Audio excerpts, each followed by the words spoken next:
get started, because I think it's fun to get started.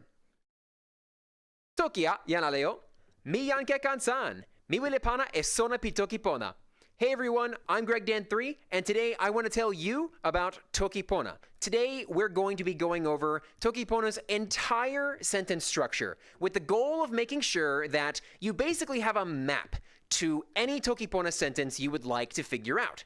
That doesn't mean it's going to be crystal clear at the end of this, but at the very least, you'll be able to figure out which parts are which, and that can give you a great reference for how to figure out the sentence. So, let's get started with the most basic kind of sentence in Toki Pona. So, that would be a subject, me, and a predicate, or a verb. Terminology is going to be an interesting thing throughout this lesson, so I'll go ahead and get it out of the way. Linguists use the term predicate to refer to, like, everything from the verb onward, and in the community, we mostly use it to refer to, like, specifically the verb. And just for reference, the verb is this bit right here in the middle, where something happens or something is described. I'm going to mostly stick to one of those, that being the action or description of the sentence. But just be aware that that distinction is around and can catch you off guard. And I am getting ahead of myself. So, the sentence is mi sona. Mi, up here at the front, is the subject. You can also fit sina in this position. Sona, right next to this, is the verb, and that's what I think I'm going to prefer throughout this lesson, honestly. And this is basically it for the very first type of sentence, but we're going to expand way out from here. So, we have a subject and a verb, and if you wanted to talk about something other than me or sina, then you need the word li. So we can say yan li pona. Let me back up a little here. So in this sentence, yan li pona, we still have our subject, yan, and we have our verb, pona. The difference is, li is now here telling us a couple of things at once. First, it tells us explicitly this subject is not me or sina, it's something else, which you can read that obviously, but of course. It also tells us that pona connects back to yan. It is the verb. You can think of li in a couple of different ways, but the critical one is it marks a following verb, or following predicate if you prefer. A lot of this lesson is going to be a little winding, and that's like a natural consequence of all the different ways you can express yourself in Toki Pona. But again, my goal is to make a map of sorts, and so we're going to start out with a map over here on the right, and I've actually got a separate pen for that purpose, where I'm going to write out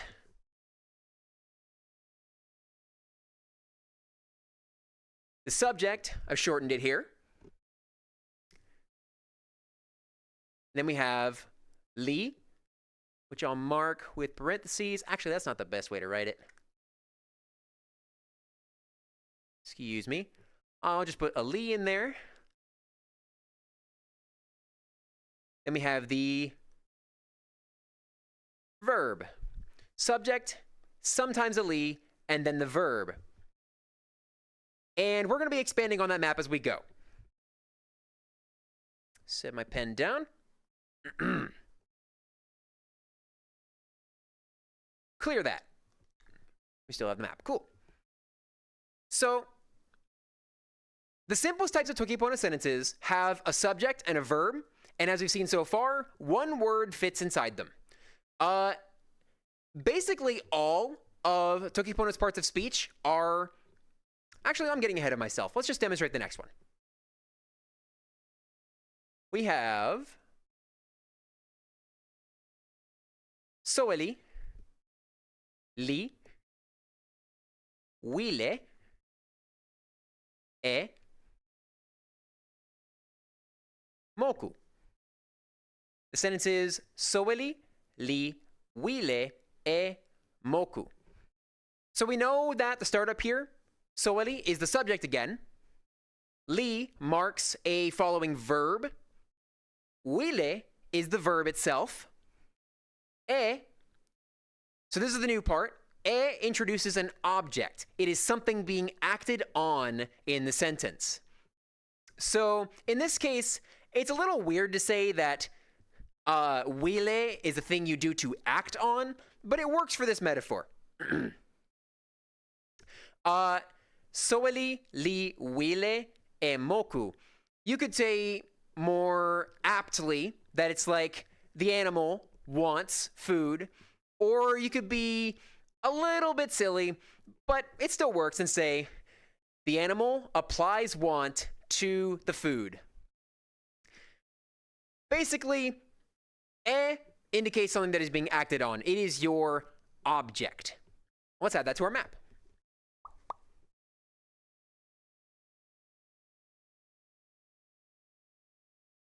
E, O, B, J.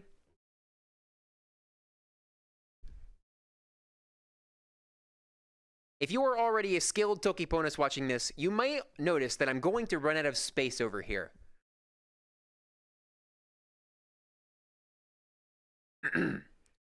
So, we have our subject, our verb, and our object. Now, I don't think most people trip over these issues. These particular parts of speech are not too difficult to get around. But the real reason I wanted to do this lesson was because of the prepositions. Because the prepositions are a little weird. Only a little, though, promise. So, we've seen that these parts of speech so far just follow on directly from the previous one. And if you think about it, the prepositions generally work the same way. Let me demonstrate. Let's clear that.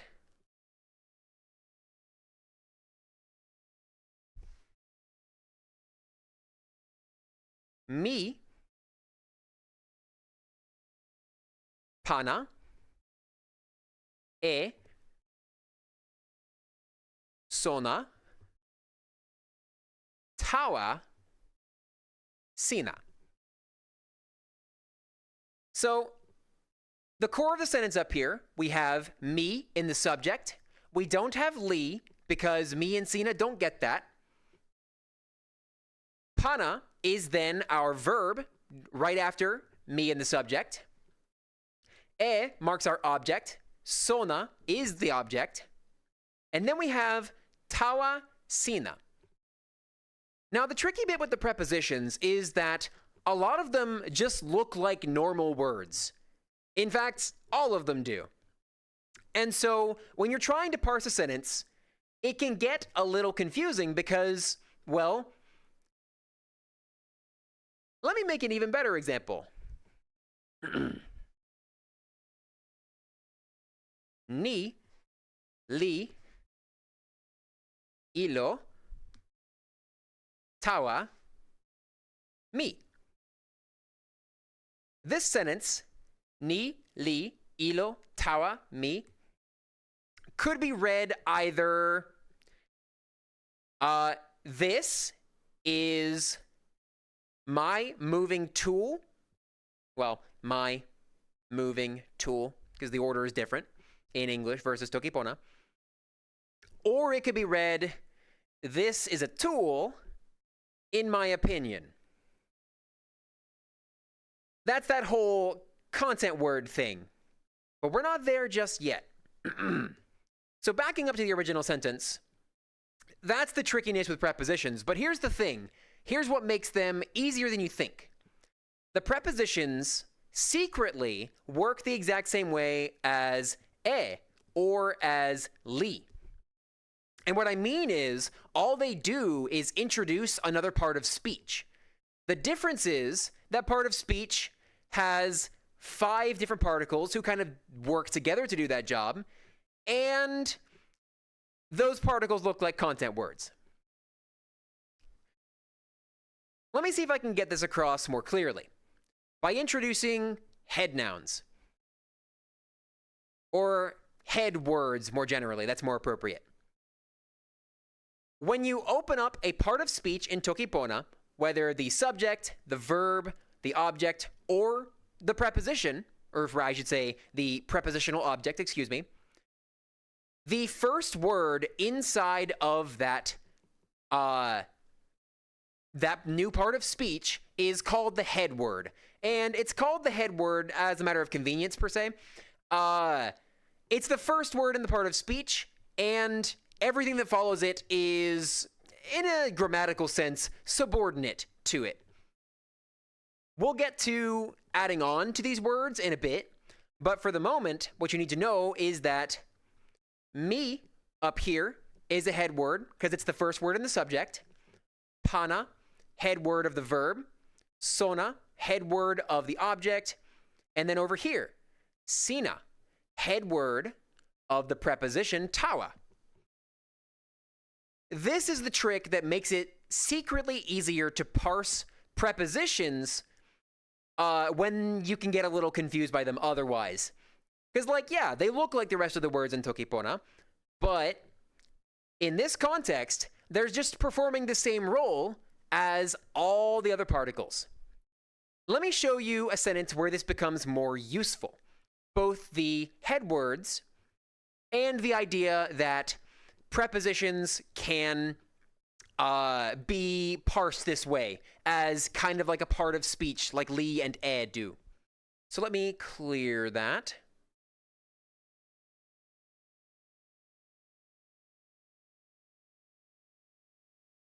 And let's say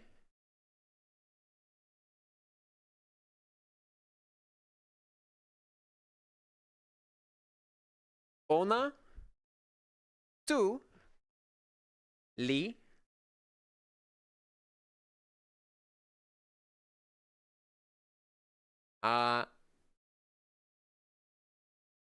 pana, wawa, e,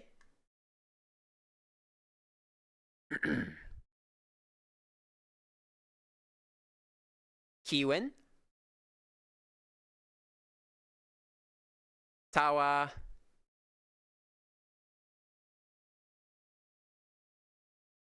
telo.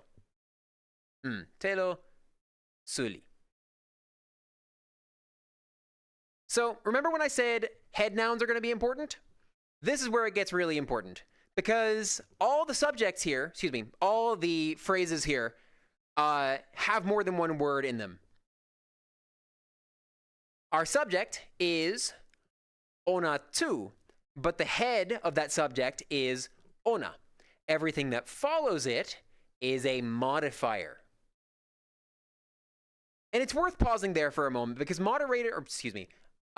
modifiers are a big deal. Modifiers give you more information about some word. So in this case, ona on its own is a third-person pronoun. He, she, it, they, something previously referenced in the conversation, or something not yet specified. The modifier makes it a little bit more specific.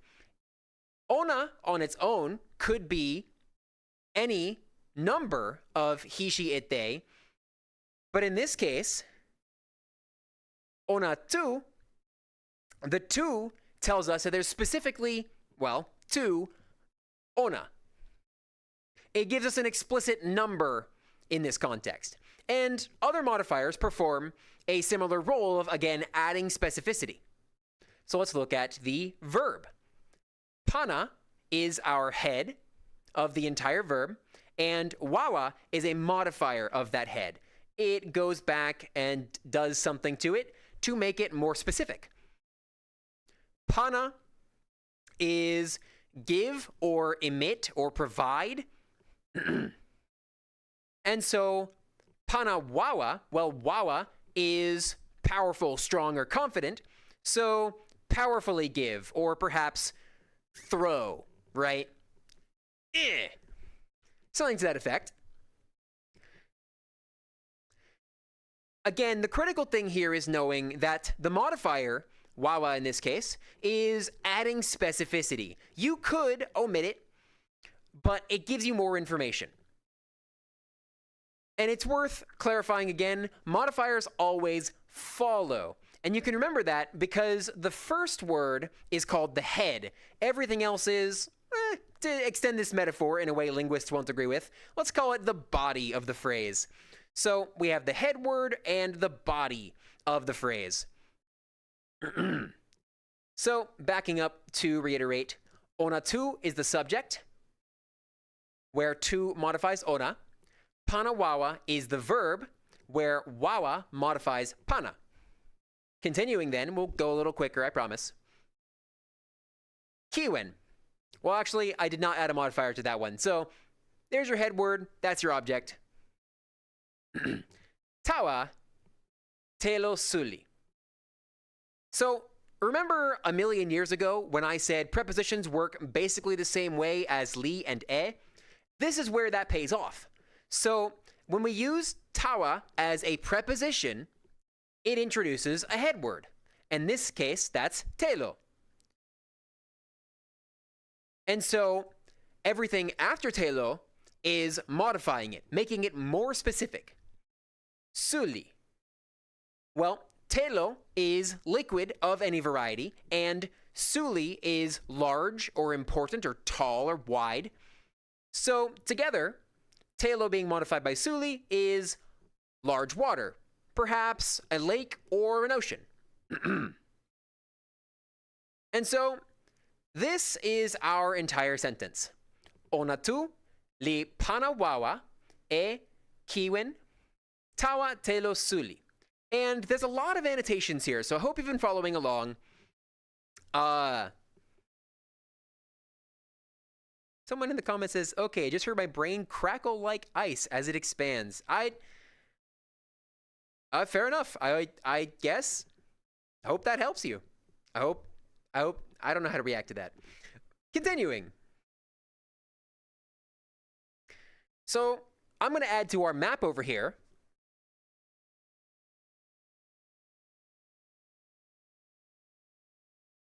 Actually, let me do this.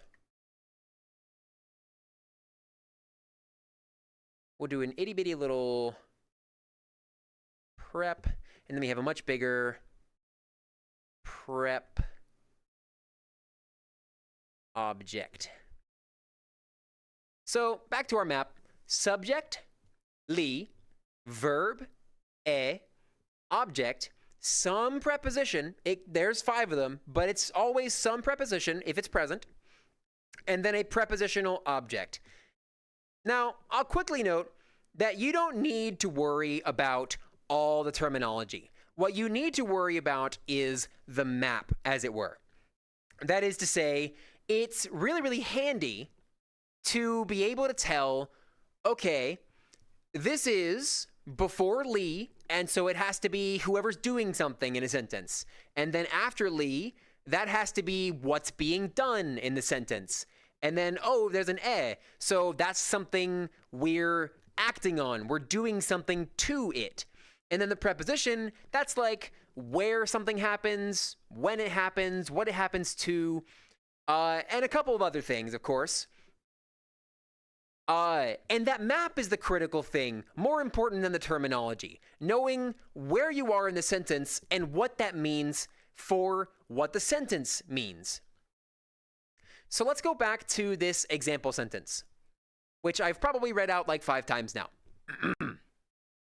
Ona tu li pana wawa e kiwen tawa telo suli. Those two throw, let's say, rocks to the ocean. Hey, fun pastime. This is the thing I really want to harp on, and it's absolutely critical. Prepositions, again, are performing basically the same role as li and e in introducing a head word. So somebody asks, how do you work out whether it's a preposition and not just a modifier of the object? Sure. So The answer to that is a little bit more complicated than I would like, but I'll try and summarize it. So we can use this sentence as an example. What is a kiwentawa telo suli? Like just what is that? I personally can't answer that question. If there were 3 modifiers stacked onto kiwen here, I would find it deeply confusing.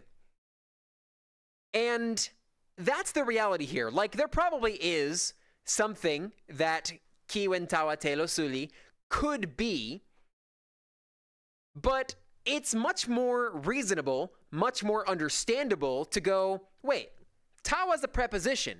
It means 2 or 4. So maybe that's a more likely interpretation. What if it's a kiwen, and then tawa, and then telo suli? I would say the biggest difference between tawa as a modifier versus tawa as a preposition is that level of reasonability. Like, how many words are following tawa here?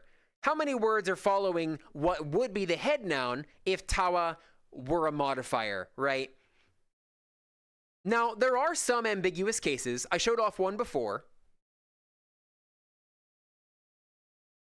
Ni, li. That's the worst elo of all time.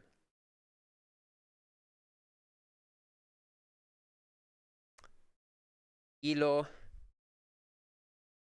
tawa, mi. Ni, li, ilo, tawa, mi. So, I gave this example earlier, and I'll try and show you why. We have our subject, ni, our verb, ilo. We don't have an object, and that's perfectly okay. But then we have tawa and mi. In this case, is tawa a preposition or a modifier? Well, if tawa were a modifier, then mi would also be a modifier, both of ilo. The answer here is I can't really tell the difference. It depends on what's being said and why. There are few enough words here to make understanding pretty reasonable.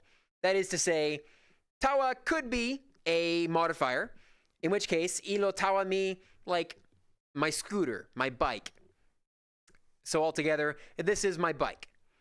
Or alternatively, ilo tawa mi, ni li ilo, this is a tool, tawa mi, in my opinion. Again, the sentence doesn't really tell you these things apart. I will say, I'll back up for a moment and note, there's actually one more important thing about distinguishing between tawa preposition and tawa modifier.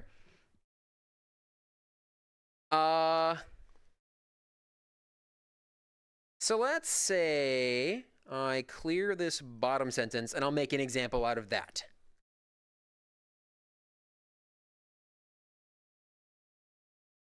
So the problem that we saw before was that sometimes tawa can be ambiguous. Sometimes it can look like a preposition, and sometimes it looks like a modifier. I argue that it's a preposition in this case because if it weren't, this sentence would suddenly be really confusing. Or rather, at least this phrase would be really confusing and hard to parse. But there's another case where tawa can only be a modifier. Let me see if I can think of a good example.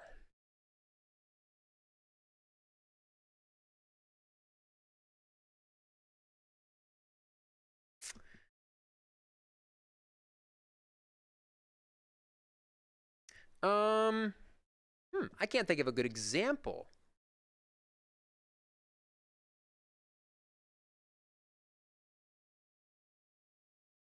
To really make it unambiguous, tawa would have to be a modifier of the verb.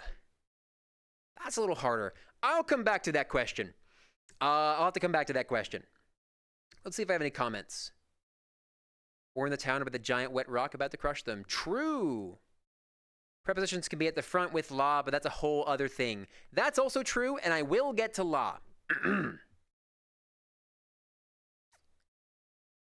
same thing can happen in English if you say, she looked up the street. She either looks up the street or looks up the street. Yeah, like looks up as in searches for, perhaps online, or looks up the street as in like turns her head to look up the street. Up the physical street. Yeah, so this ambiguity is not uncommon.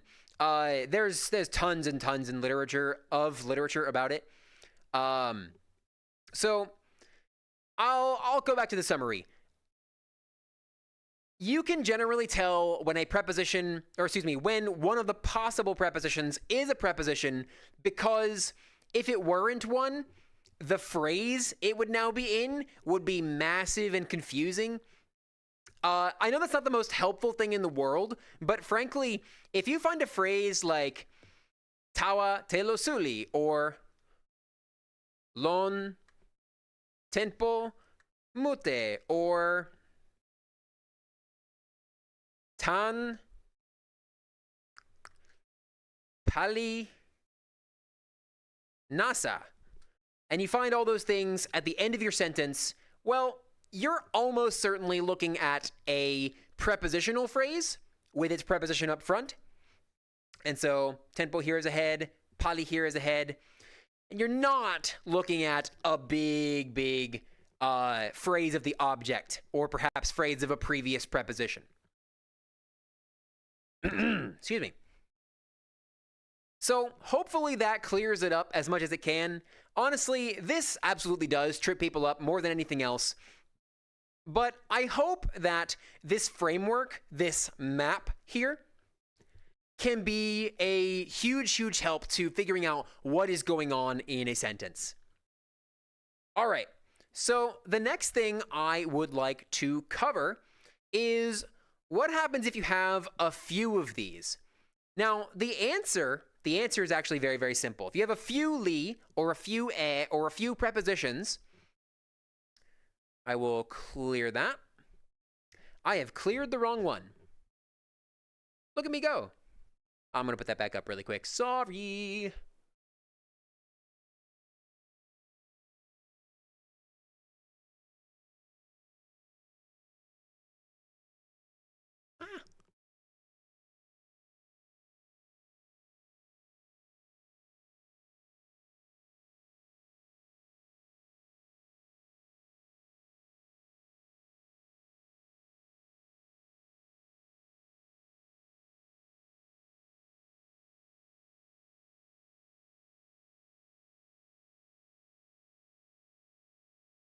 That's what I get for using two of the same pen. How can you learn Toki Pona in the symbol writing system? I'll have to take that question at the end, but very quick summary. You kind of just do it. The symbols aren't too bad. They tell you basically what the meaning of the word is. And at least anecdotally, learners say all the time that they have an easier time figuring out different words, telling them apart, so long as they're using the Citlalin Pona.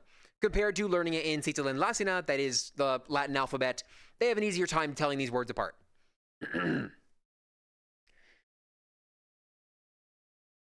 All right, so I'm going to clear the actual sentence over here. And now we're going to look at what happens when you have multiple of the same word, or excuse me, the same part of speech. For starters, if you have more than one of the same part of speech, it basically means and for that part of speech, no matter what. So if I have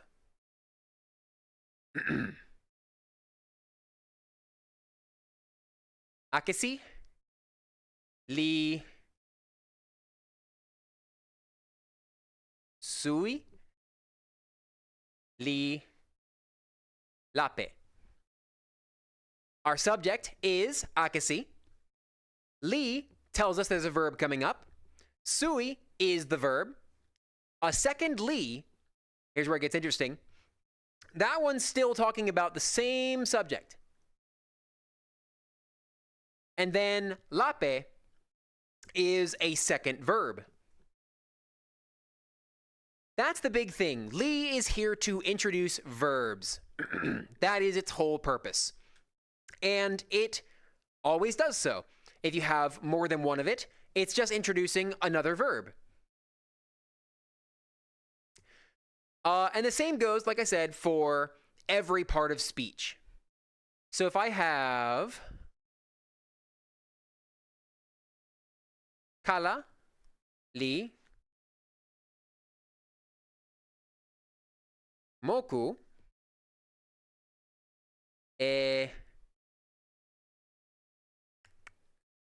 kasi,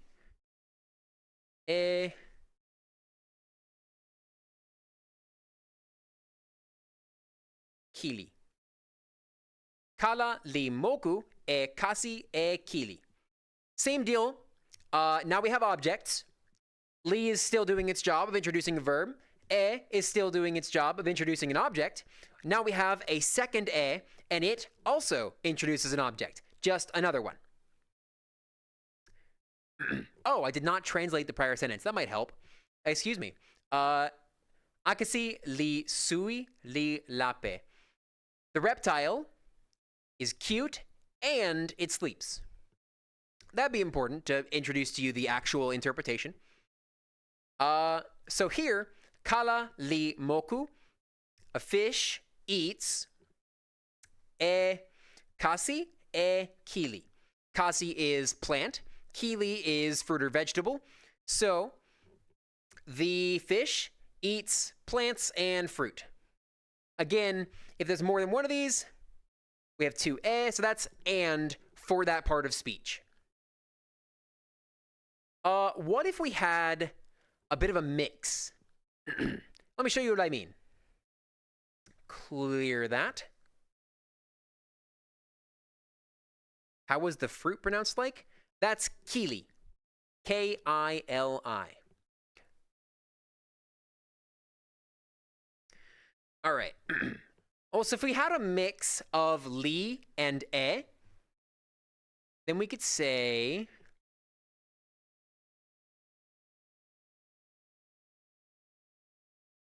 yan, li, pali, tomo,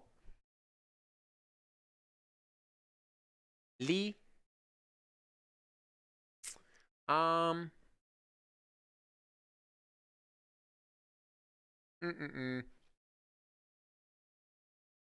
li, pona,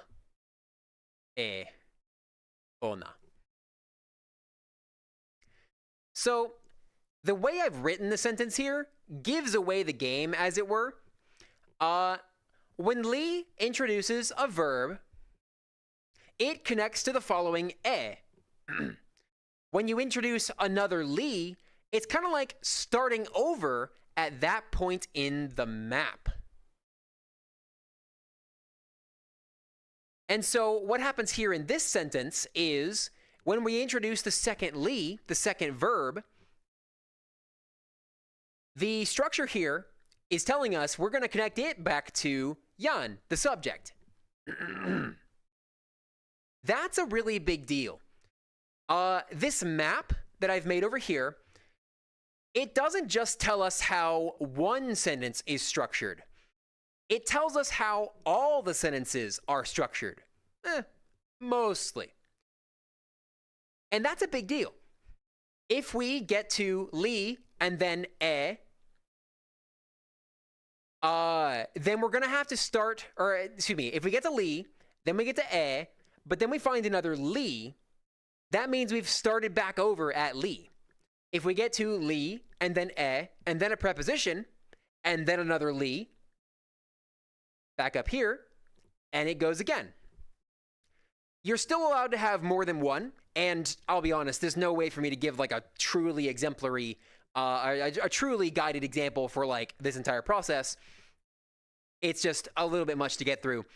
But this process lets us very, very clearly work our way through basically any sentence. Ooh, excuse me. But now that we've seen multiple li and multiple you might be wondering, how do you do multiple subjects? Well, conveniently, there is a tool for that exact purpose. We have the word en, and we can say mi, en, sina, li, utala, musi. Mi, en, sina, li, utala, musi. So remember how I said repeating a particle for all the parts of speech is kind of like and for that part of speech? Now, they still have to be next to each other for that purpose. Obviously, it's a little different in this case where we have li, then li, then e. But if they were right next to each other, as in the prior example, then that would be and, right? But for the subject, well, here, yan is the very start of the sentence up here. And that's the same, or the case is the same for sentences that begin with just mi or just sina. And so, what do you mark a second subject with? Well, there's a word for that purpose. Mi, en, sina. Me and you. En is basically a subject marker, but you don't use it up front. You have to use it for the second or later subject. But just to be clear, this whole thing, mi, en, sina, that's our subject as a whole. Inside of it, mi is a head, because it's the very start of the sentence, and sina is a head, because en also introduces a head word. It just happens to introduce a head word that is a subject, or rather a second or later subject. What about multiple prepositions? Yep, we can do that one. Am I done with the example here? Well, I should translate it for you. In fact, I should translate both of these, huh? So first, the me and Sina example. Mi and Sina, me and you, li utala musi. Utala is fight, compete, battle. Musi is fun, funny, entertaining. So together, utala musi is like a fun competition, maybe a chess tournament. So I and you, or you and I, as you'd more appropriately say it in English, play against each other in a chess tournament. That's a lot of words, but what is the X-looking sitilen? That's utala.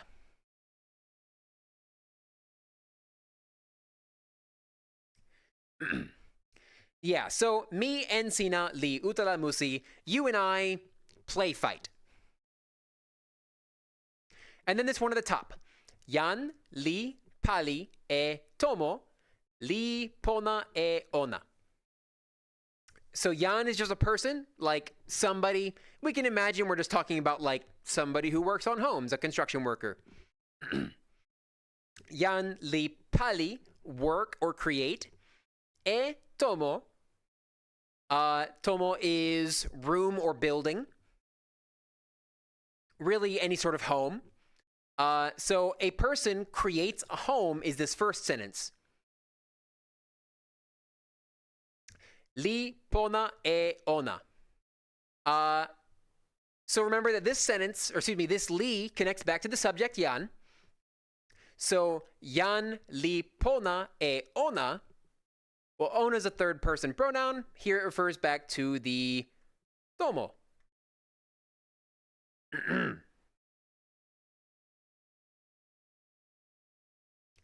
And so altogether, this is a person works on, creates a home, or really any building. And then pona, good, helpful, repair, makes it better, let's say. And then it is, of course, referring back to the tomo as noted. All right, let's get back to that multiple prepositions ask. Clear that. We're gonna use tawa again because it's just a convenient example. So let's say, actually, I'll do two things at once because I feel like I can be a little evil and get away with two different ideas at the same time. No, that's a terrible idea. Oh well. Pona, li, tawa, makasi. No, I can't do double prepositions with this example. Excuse me. How about ona, li, pakala, e, ilo, mute. Ah, gracious, that's terribly written. Fix that, please. Mute. And then we'll say kepekin palisa.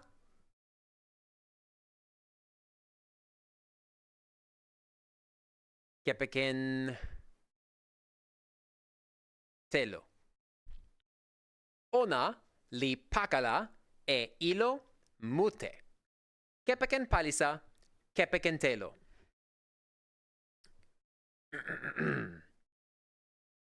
Excuse me. All right. So this is the double prepositions example you were asking for.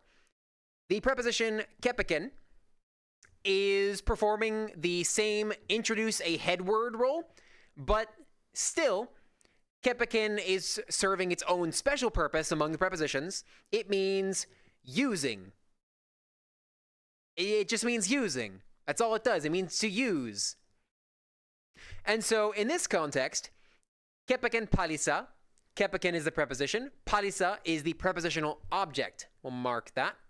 And then here, kepekin, and then kepekin telo, telo is the prepositional object here as well. So let's back up and translate. Ona, we know that. Li pakala, to break or destroy. E ilo mute, so we're applying brokenness, destruction to ilo mute, many tools. Perhaps computers, out of our deep hatred for computers. Kepekin palisa, kepekin telo. That is, using sticks and using water. So altogether, they destroy a bunch of computers using sticks and water. Man, I would love to do that. That'd be very, very satisfying. You get the point. Prepositions being used more than once, exactly the same deal as using li more than once or e more than once. Now, it's not a totally arbitrary more than once, as we saw with the example where we went li e, then li e again. It has to be side by side to be and. Otherwise, we are going backwards in the map, as I noted.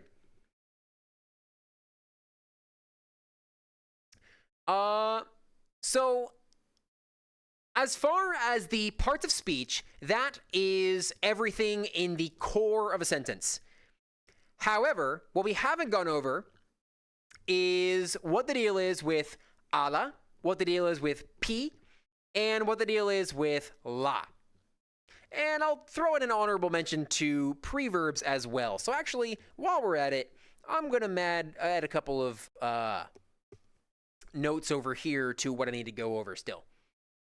We have la, we have p, we have ala, we have, there's no symbol for this, so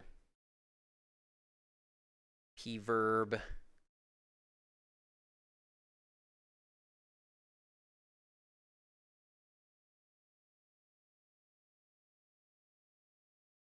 Oh, hey, that's it. Like, that should be all that's left. Am I missing something important? I don't believe I am.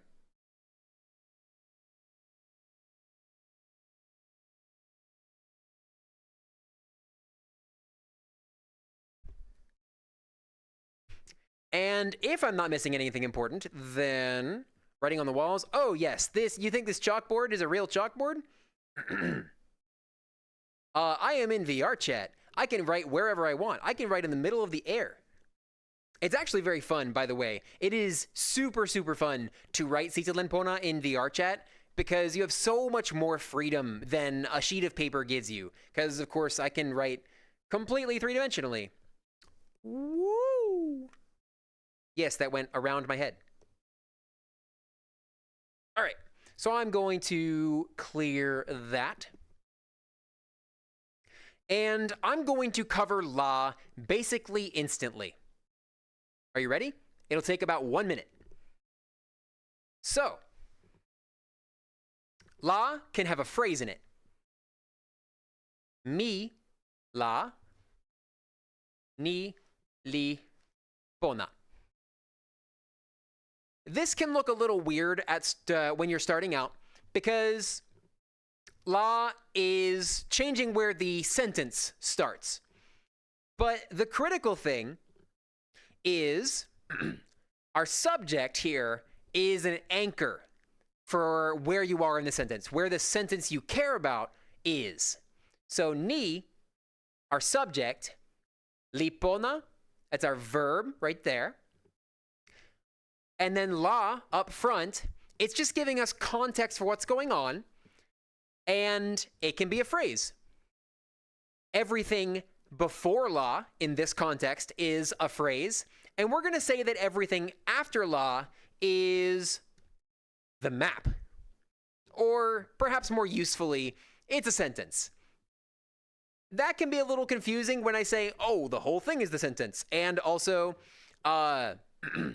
this after la is a sentence, but maybe I'll just go along with calling it the map, as it were. How is la written differently from li? This is a problem with my handwriting. Li is pointy. La is not. Li is pointy. La is not. It's a little easier if you make la taller and li wider. That way, the point is more obvious on li, and the curve is more obvious on la. All right, let me clear those la examples, or excuse me, the li and la demonstration. So, la can have a phrase, and then after that is the sentence, the map, as it were. But la can also have a sentence. And we're going to say something very simple just to make this easy.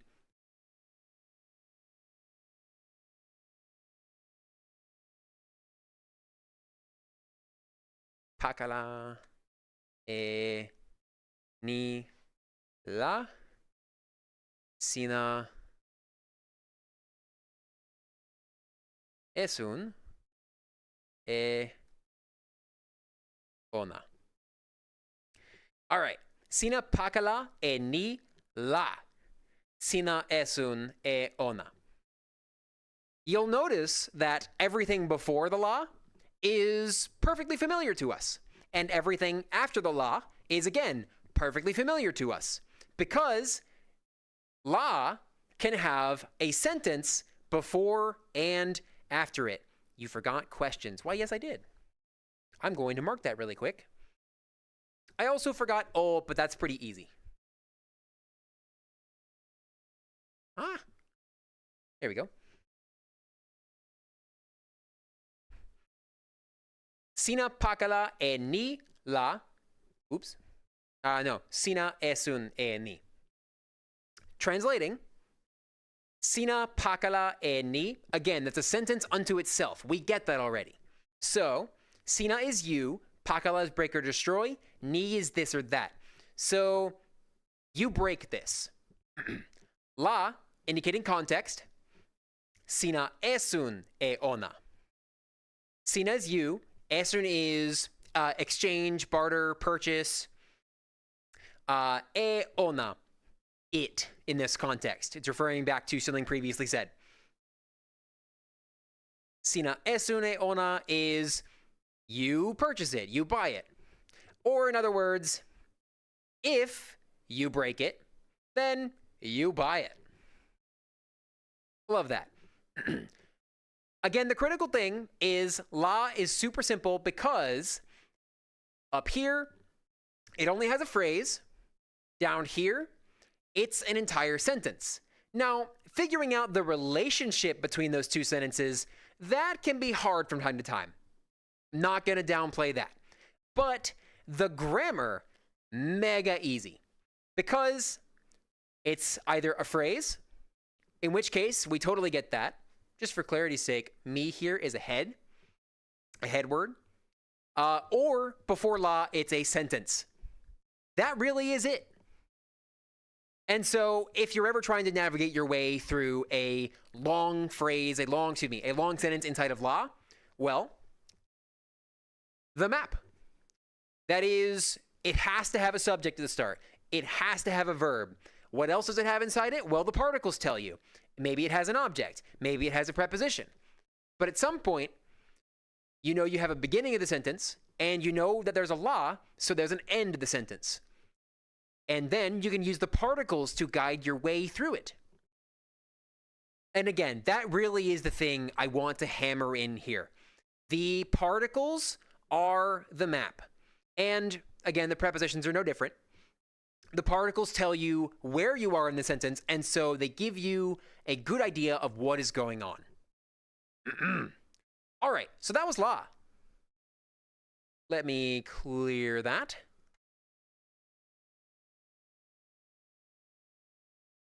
It was pointed out that I missed questions, and we'll have to wait on those.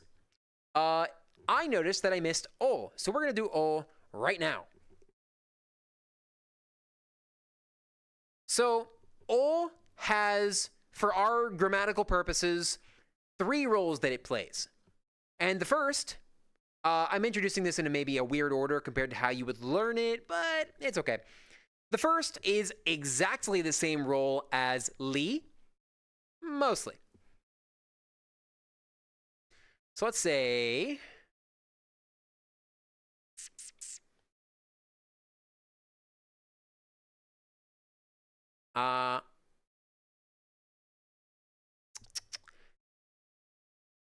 pipi, o, hueca, tan, tomo.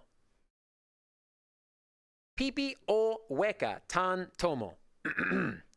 So, like I said, o serves basically the same purpose as li, and it has all of its same functions, at least in terms of the grammar. But it also has a couple more, which we'll get to. So in this case, o is introducing a verb. And that's really all that's different for this case. O is, of course, telling us that something is an instruction, a command, a wish, a requirement. But it is fundamentally just introducing a verb the exact same way that li does. So hueca is a head word, and it's the head of the verb. And then tan is a preposition. Tomo is the prepositional object. All the way at the front, we have pipi as the subject. So pipi o hueca, tan tomo. Pipi is bugs, creepy crawly things. O makes this an instruction or a wish or command. Hueca is remove, get rid of, throw in the trash, make something go away. Tan is a preposition, and it means from or because of. And then tomo is, of course, home, building, place of residence. So altogether, the bugs should get out of, go away from the home, the building. The mosquitoes have to get out. Oh my gosh. Again, reiterating on this, o is just introducing a verb. That's all it is doing in this case. So that's the first function of o.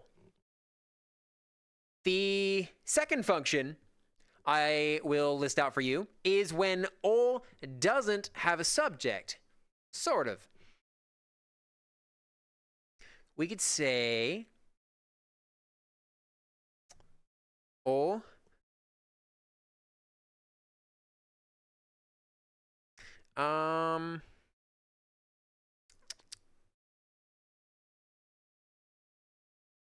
let's say o te lo e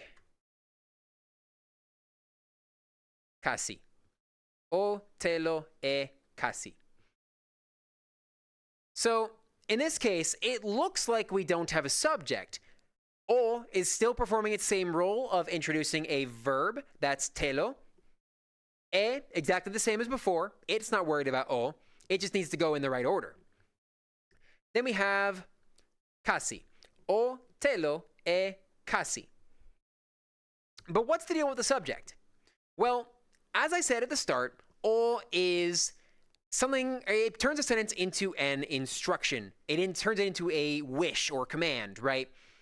If you don't have a subject, it's kind of implicitly said to whoever's listening. Like if you're talking to a friend and you're like giving them instructions on how to take care of your garden while you're gone, let's say. O te lo e casi. Well, it's an instruction to water the plants. And again, it's implicitly directed at whoever's listening. So you don't need a literal given subject, but there is still effectively one there. And I'll note for completeness, you can have more than one o, just as before. O Pona tawa ona. So, o te lo e casi, water the plants. O Pona tawa ona, be good to them. Although I will note, I'll quibble a bit and call this really the start of another sentence. It's a little weird to think about. Is it? I don't know. As soon as I wrote this, my brain went, but wait, this is like the start of a second sentence right here. So the sentence start is here. That's an analysis thing. The critical thing is that you can repeat all, and whether it's a full-on other sentence or it is a repetition of all to extend the existing sentence, it really does just work the same as Lee. So do with that information what you will. All is repeatable the same as Lee. It's doing a lot of the same things as Lee. But I did mention there were 3 functions of all, and I guess for that matter, there is actually one thing I need to quickly note about all. Remember the previous sentence where we had pipi o weka tan tomo, and then we had a subject up front, o, and then a verb? Normally with Lee, you of course don't have that for me or Sina, but for all, it's serving a different purpose from Lee, and so it doesn't drop. You need that. And so if this sentence were, instead of just o te lo e casi and so on, if we had mi o te lo e casi, that would then be I have to water the plants. That's just a very minor, just be aware of that type of thing. Now let's actually get to the third function of all. Clear that. So, o does something that isn't in a sentence for once. In this case, it is actually telling us something, excuse me, let me just write the example out. Ale o kulupu o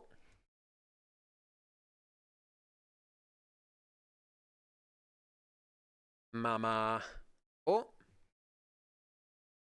So here, these are not complete sentences. This is the other function of o I was talking about. Ale o.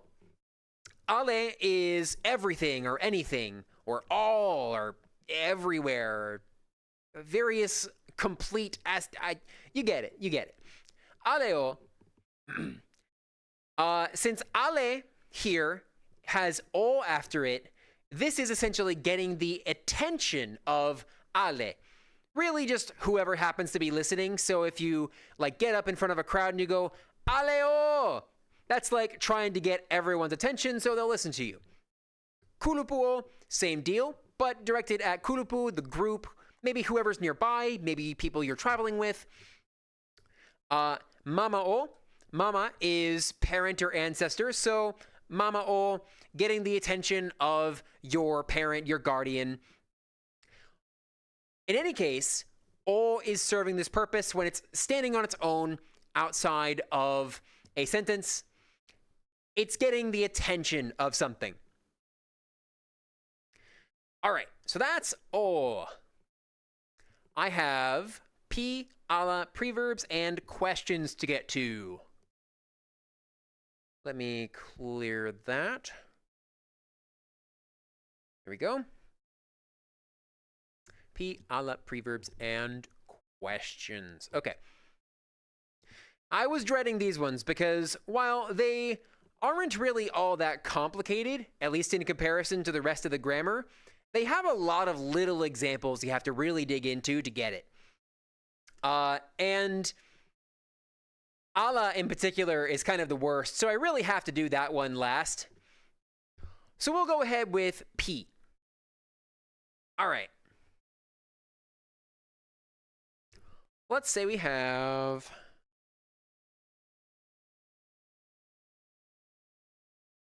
yan P,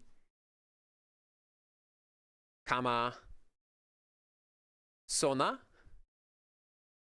li weka. Yan P, kama sona li weka. So the whole purpose of P is to bunch two or more modifiers together and turn that into one big modifier. That really is all it's doing. But I'll give you a trick. P is also introducing a head word. That's right. That's not the sole purpose of the grammatical particles. Just because something is a head does not mean it is a part of speech.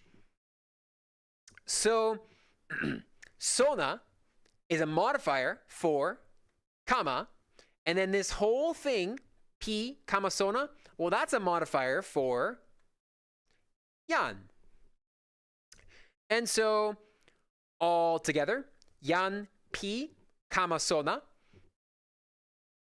person, like kama sona, kama is arriving, sona is knowledge or understanding. So arriving knowledge or understanding, that's essentially the process of learning. Yan P, kama sona, so that's altogether learning person, or of course a learner. That's frankly 90% of P's deal, because that's 90% of how P is used. You'll have 2 or 3 words right after it.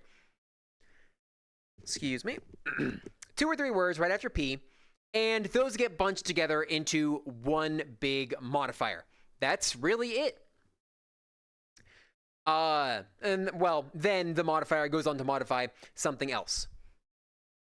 If you have more than one P, then things get kind of weird. They get kind of weird because sometimes that's and I can make an example of that. I'll just do a subject. Lipu P yan open P yan Pini. I'll just quickly note, I chose open and Pini just to be different, not really to be like specific meaningful statements. So, lipu, book, paper, document. P, yan open, the first person, let's say. P, yan Pini, the last person, let's say. In this case, P is and it's essentially saying this is a book that belongs to both Jan Open and Jan Pini. Those both independently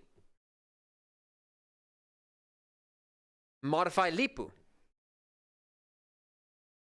But then it gets complicated in another way because they could be stacked together. As a matter of fact, I'm going to erase part of this prior sentence to make that easier to demonstrate. Here we go.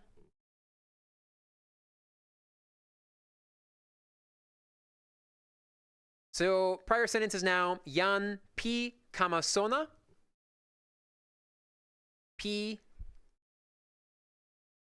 Toki Pona. Jan P Kamasona P Toki Pona.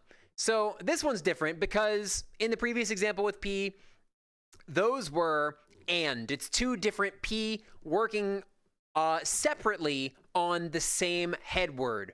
But in this case, the intention of the speaker saying Jan P Kamasona P Toki Pona, they want those things to kind of mash together even more. That is, P Toki Pona, one big modifier, that modifies P Kamasona, one big modifier, and then all of that modifies Jan. But let me tell you a secret. This ambiguity really isn't a big deal. People talk a lot about it, and I totally understand why. It's probably the best example of Toki Pona's like weird ambiguities throughout its grammar. Well, I guess aside the Tawa example, this is probably the easiest to access. But the thing is, double P really doesn't come up that much for almost the same reason as that preposition example, for that matter.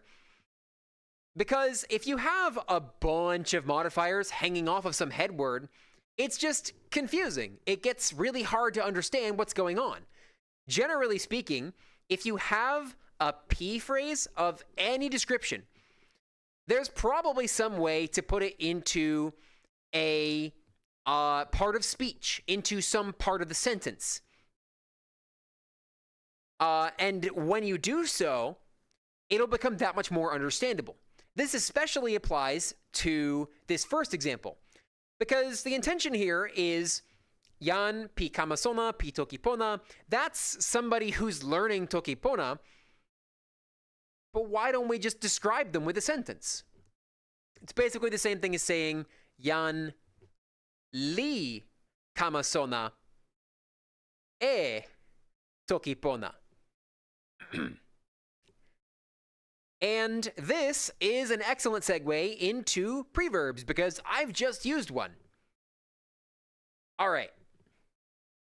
So we're going to clear that. And I'm going to mark off the things on the side here. So we've done P, and we're about to do preverbs.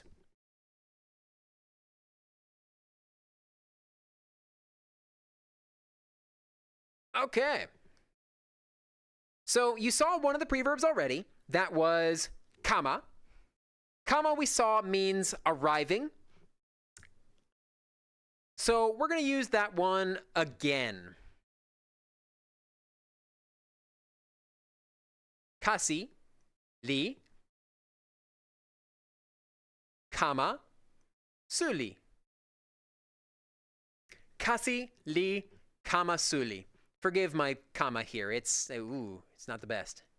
Fix that real quick. I promise my handwriting will never get better. So, kasi, li, kama, suli. Hence the name, a preverb goes before the verb. And it does make things a little bit complicated for us, but I have two pieces of good news. First one. Preverbs only happen in the verb, and so you're only going to see them after li. like right after lead. It's the only place they matter. And then the second thing that's important is that preverbs, there are a very limited number of preverbs, same as with the prepositions. I can quickly list them all. We have comma already. There is also wille, awen, excuse me, get that. Ken, lukin, alasa. I'm forgetting one. You'd think with a language with so few words, it'd be so easy to remember this on the spot, but I can't do it.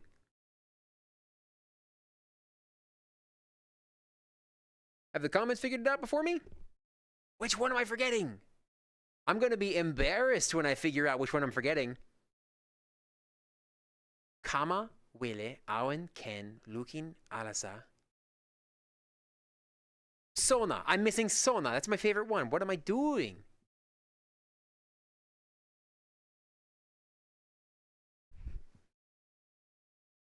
I was missing sona. Okay.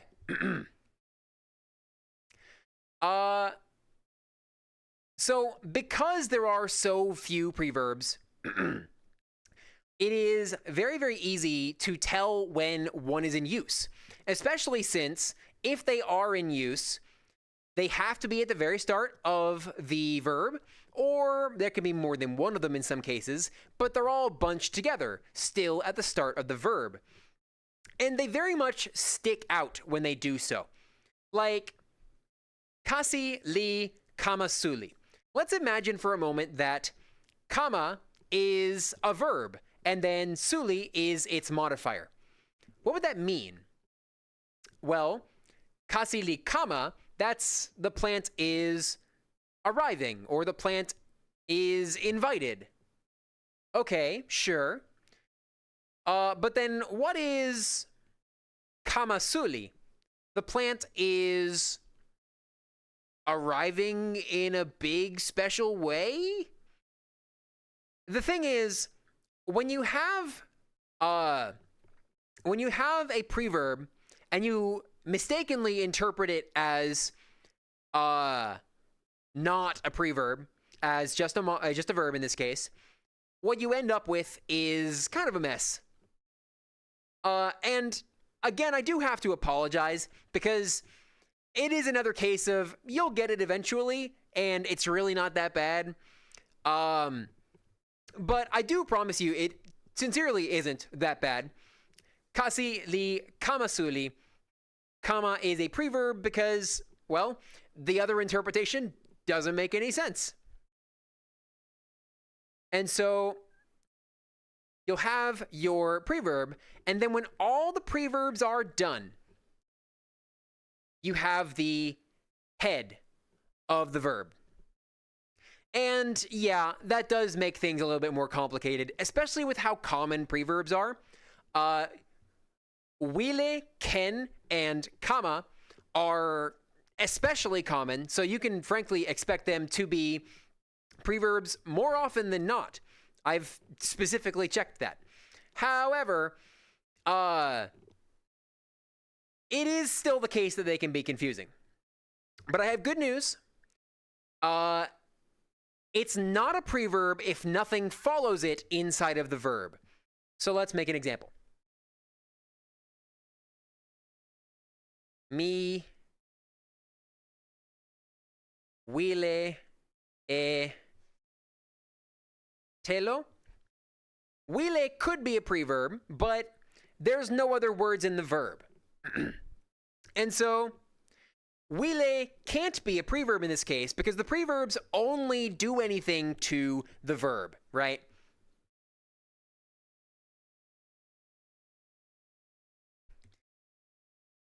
Then we could say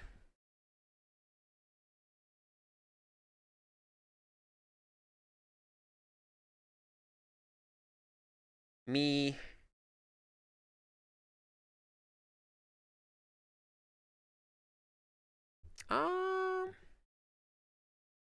actually, I really don't need another example, honestly. That's the big deal. If you have nothing else after the preverb, it just goes straight into the next part of speech, excuse me, then it can't be a preverb because, well, the preverb has to be modifying something in the verb. It can't be pre of nothing. Not the most satisfying explanation, but it is true nonetheless. So let me clear this much. We're going to look at what happens if we have two preverbs.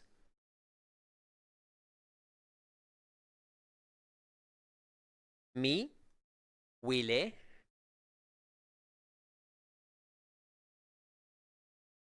sona, pali. Now, I'm throwing a bit of a curveball because sona is one of the less used preverbs, but it's still around and it's still lovely. Mi, huile, sona, pali. So, huile, you might think for a moment, oh, well, that's the verb. But you look around at the rest of this, and having huile as a head is a little bit confusing. But if you go, oh, wait, this is the start of the verb, so that must be a preverb, then it all locks into place. Huile is to want. Sona, as a preverb, is to be skilled in. And then pali is, again, to work or create. So, mi huile sona pali. Huile is to want. Sona is to be skilled in.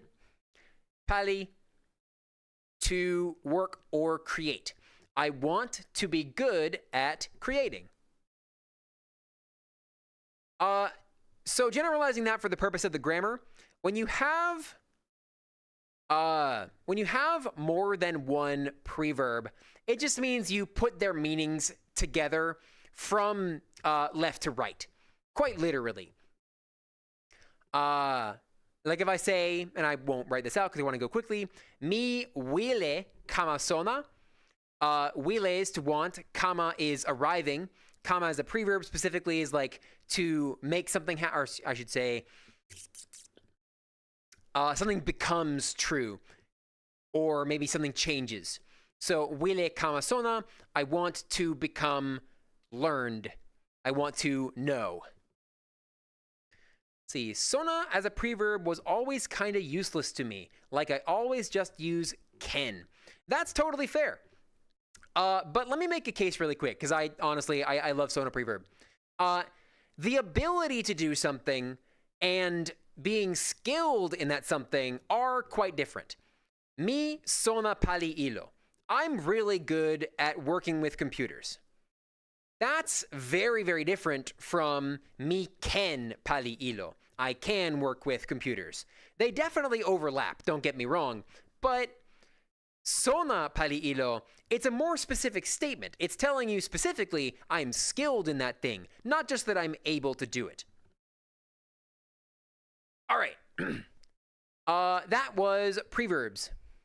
And my punishment for finishing off with preverbs is that I'm not actually finished with preverbs because I need to introduce ala. Da-da-da. Let me mark that one off with the other pen.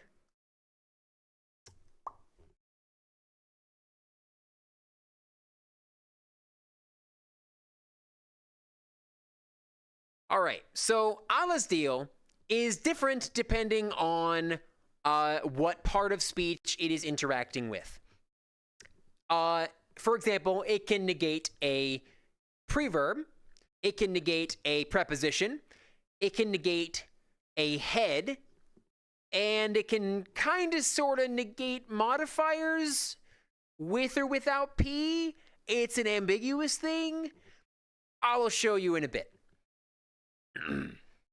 Mi huile sona pali. Let's throw ala in here. Mi huile ala sona pali. So ala on a preverb just negates the previous one. Huile is want, so huile ala, not want. Mi huile ala sona pali. I do not want to know how to work. I want to learn. I don't want to be good at this. Don't make me learn how to do this. It's quite literal. like from left to right, quite literal, it negates the previous thing. You can have more than one ala in the preverbs, and so I could say,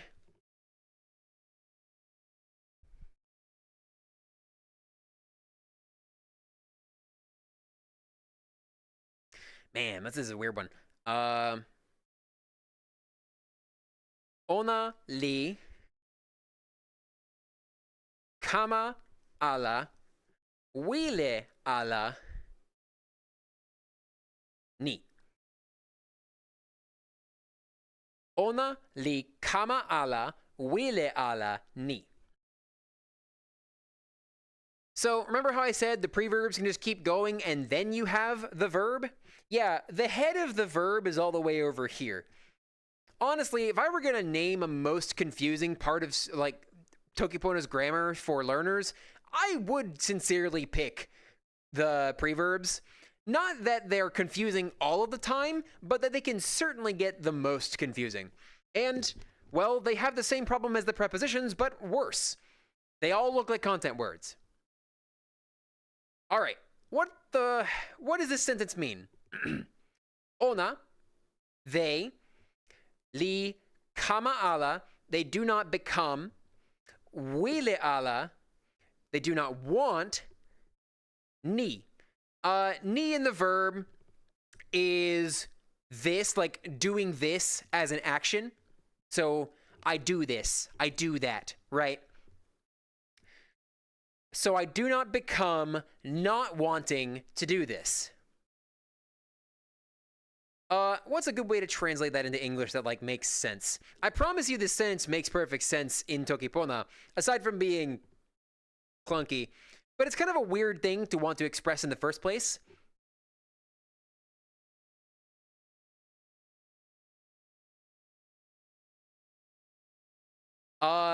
They didn't stop wanting to do this. They did not stop wanting to do this. That's a pretty appropriate translation, I think. As a new learner, they do confuse me when I'm trying to read Toki Pona. Yep. Sorry about that. Yeah, they do not come to not want to do this. It's, again, a weird one. The purpose is the demonstration more than anything that ala can be used more than once in the preverbs, and it just negates the thing before it. We could also say mi kama wile ala ni. So if I didn't have this one, let's get rid of it. Mi kama wile ala ni. I become not wanting to do this. It's like, I suddenly don't want to do this anymore. That one makes perfect sense. All right. So that's all of the funny grammar for preverbs. Clear that. Oh dear. I've cleared my window where I can see the chat. Excuse me. All right, now I can see the chat again. Whoops.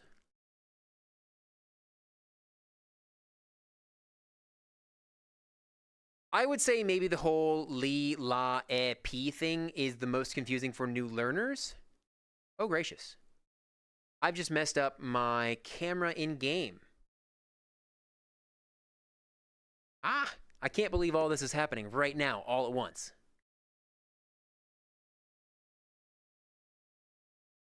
There we go. Mostly. All right, sorry about that. Technical difficulties, as it goes with these things. Let's see. Maybe the whole li, la, e, p is the most confusing for new learners. Yeah, that's probably true.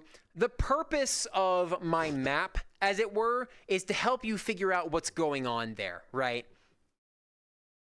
Like, if somebody gets their way through a sentence and they see an object and then that suddenly becomes a verb, they can go, oh, we just went back to the start on the map. If somebody gets all the way to a preposition, then they see a preposition and a preposition, and then we jump back to li, or excuse me, to e. Well, again, we've moved backwards in the map in a way that follows, right? Basically, the map is the critical thing, just figuring out, oh, I'm in the subject, next has to be a verb, then next has to be an object, then next has to be a preposition. Each part of speech has its own little things going on that make it a little bit more confusing, and I'm about to show you another. But on the whole, the high-level understanding of the grammar is quite consistent. And, of course, it's this one right here. Okay, where was I? Right, I was going to show off more terrible, horrible things with ala. So let me clear that.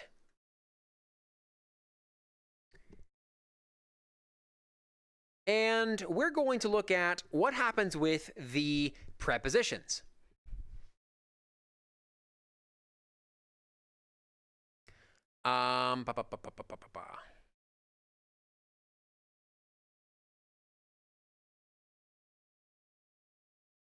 Waso, li. That's a terrible waso. I do not like it. There we go. That's a much better waso. Li. Tawa ala. Ah, that's a terrible tomo.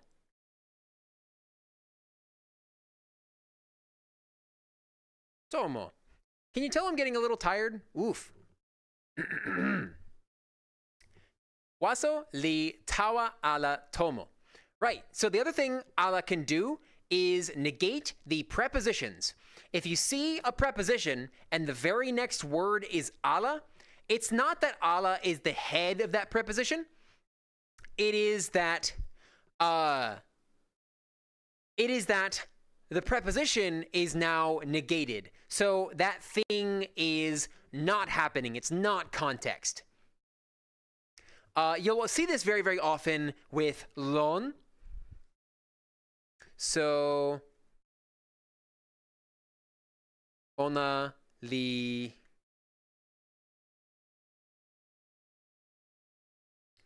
lon ala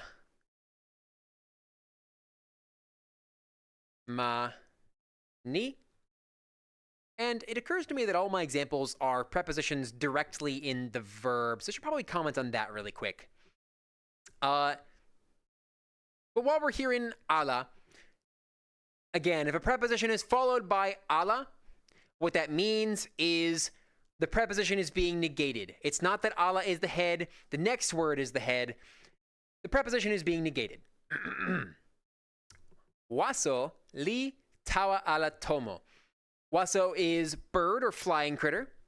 Li tawa, to travel to go. Bro is not here. Has something happened? Something wrong with my stream? I hope nothing's wrong with my stream.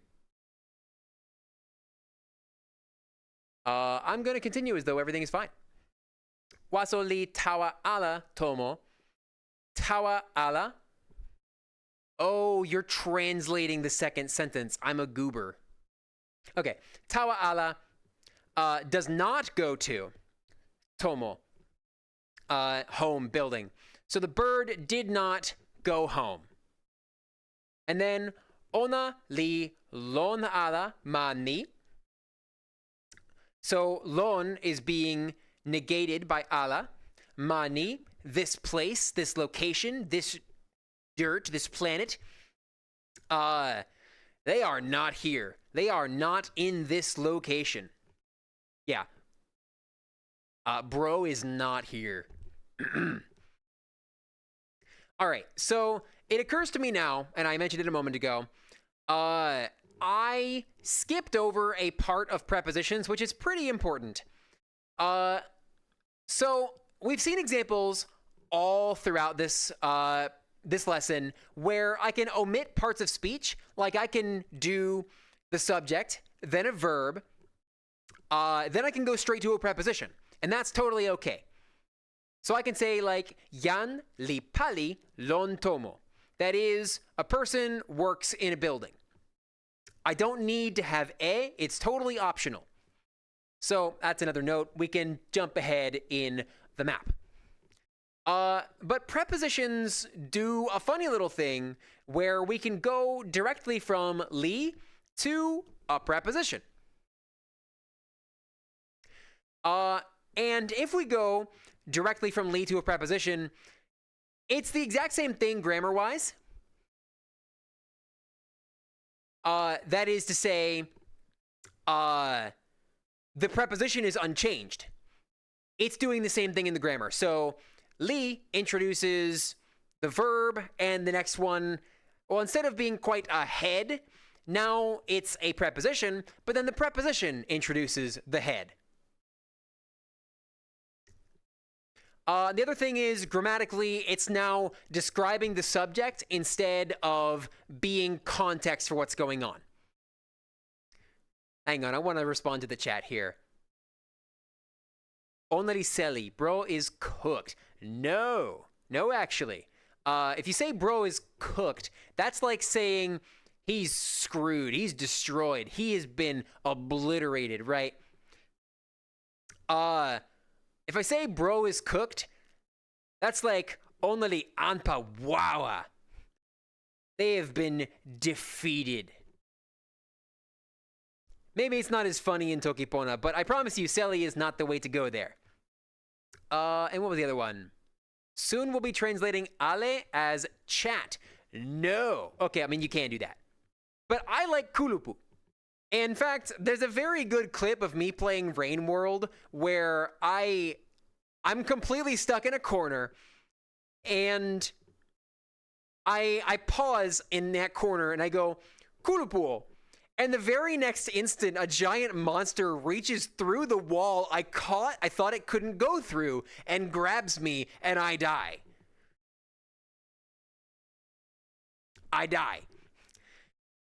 Terrible stuff. I screamed at the top of my lungs. Anyway, kulupu. That's how you talk to chat. Bro is cooked only anpa pini. Lon. All right, I really need to continue with my lesson. Oh goodness, it is getting harder to focus. Maybe I should limit this to like 45 minutes in the future. So I've talked about how I can negate prepositions. I talked about prepositions in the subject. Basically, it's the preposition taking on the role of introducing a head instead of li doing it. Oh, there's only one thing left. Well, no, I haven't finished explaining ala, excuse me. So I could negate any particular head. So I could say ona ala li ni. Or I could say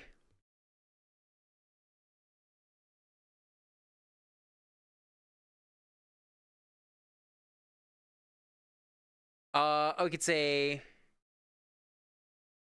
Yan, Li, Awen, Lon. Let's say Supa, Ala, Lon, Kiwen. All right. We will back up to the translation here. Ona ala li ni. Right, so ala can negate heads unto themselves. If ala negates a head, it's just saying not that thing. It's honestly not all that surprising what's going on.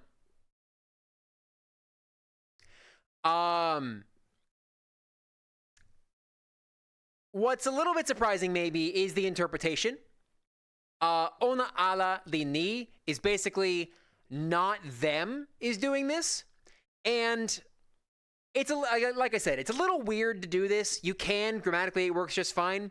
But let me try and explain why it's so weird with the next one, the next example. Yan li awen lon supa ala lon kiwen. So we recognize the lon preposition right here. And so the next word is a head. Ala is modifying it specifically to negate it. This is also a lon preposition, so there's two of them. Oh dear, I've made it look like a dividing symbol. Kiwen is its head. And then over here, yan is the subject. Li awen, to stay or remain. Here it is a preverb, so it's kind of like a thing remains true. Only awen, actually, no, excuse me. I'm totally wrong. That's not a preverb in this case. It is a verb.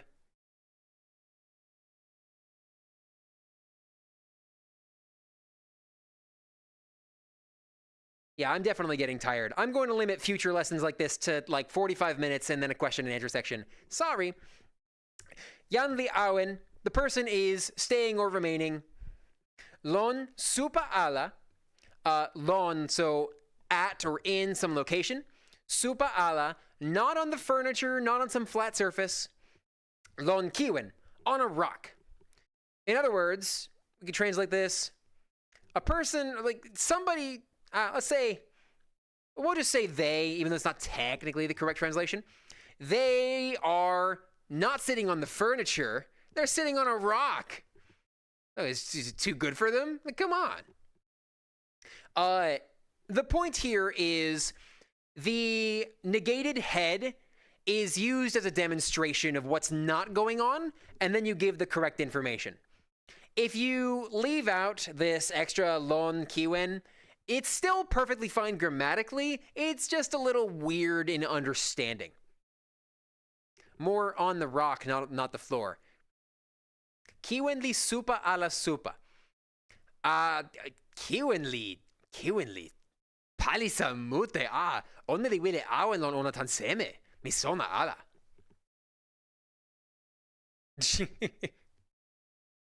Right. So you can negate heads. And then one more thing I need to demonstrate. Thanks for teaching through the tiredness. Limit the session if it works better. Absolutely. I probably will do so. Honestly, I would love to do more of these in the future. I absolutely intend to. Clear that. Right. So one more thing I need to demonstrate. The thing I was really weird and cagey about earlier, where sometimes ala can kind of sort of negate modifiers, and it kind of sort of does that with or without P. Let me see if I can get across an explanation. So we can say,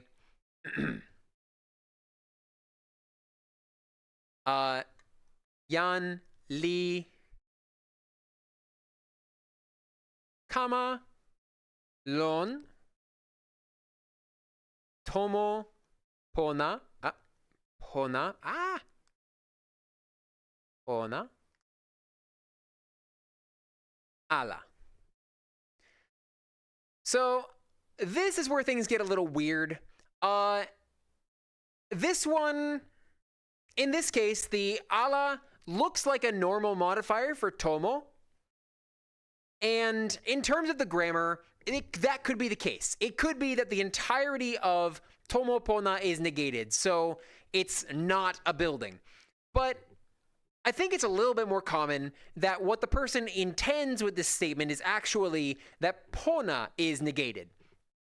But here's the problem. Grammatically, that isn't true. Grammatically, this ala applies to basically this entire phrase because it's modifying tomo. So this is a case of ambiguity, but not that arises out of the rules that Sonia wrote in Toki Pona, the language of good. Instead, it arises out of usage. And that's actually a very interesting case. The technically correct, pure grammatical version of this is tomo pi pona ala. It means it's not a good building, but it could still be a building. Yes, that's exactly right.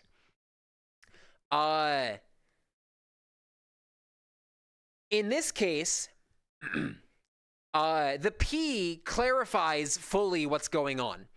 The pona is the thing that is negated. So this is still a building, it's still a tomo, but it's explicitly not a good tomo, not a pona tomo. In the prior case, we can't really tell, although I can still be reasonably confident that really they meant to put P here. So there you go. That's the last little weirdness with ala. So, backing up and explaining this sentence, yan li kama lon tomo, we'll ignore the P, pona ala, a person arrives at a not good building. Or maybe not a building, but it's not good. You get the point. A little bit of a grammar weirdness. Tomo pi pona ala in the alternative version. Yan li kama lon, that is, the person arrives at.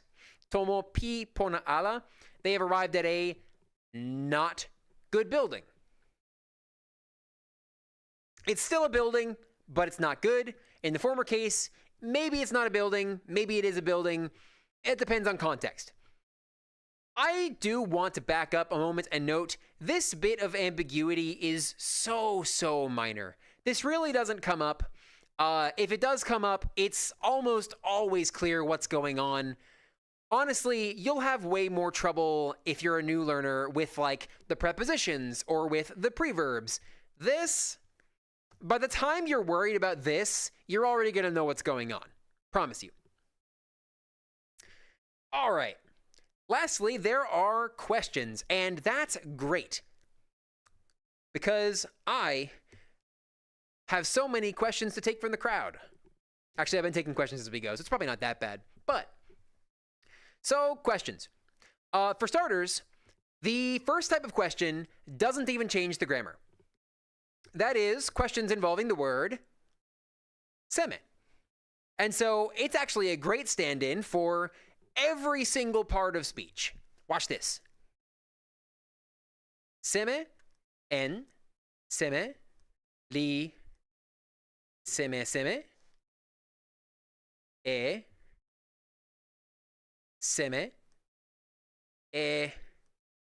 seme, lon, seme, I'll squeeze this in here, tawa, seme. This is incredibly silly. But it conveniently lets us look at all of the parts of speech at once. So we have our whole subject with two subject phrases in it. Seme and seme. And then li, seme, e, seme, lon, seme, tawa, seme. And actually, I meant to go through and mark just the heads, so let me clear that. There we go. Yeah, this is incredibly silly, but this isn't really a sentence you'll encounter so much as a demonstration. That is, seme can fit into any part of speech. You can use it as a subject, so you're asking about who or what has done something. You can even use it more than once if you expect there to be like more than one something to be doing something. You can use it in the verb, in which case it is asking about what is being done or what describes the subject. You can use it as a modifier. So you're kind of asking like, what kind of thing is this? You can use it as the object. Object. It's hard to tell what's going on in this sentence with all the seme. If you use it in the object, you're asking what thing is being done, or sorry, what is being acted on. If you say lon seme, that's like where or when something occurs, and then tawa seme, that's like for what purpose does something occur. I honestly would love to do a dedicated lesson all about specific types of questions that occur in English and like translating them into Toki Pona, for the purpose of like making it easy to know what questions to ask when you need to ask them.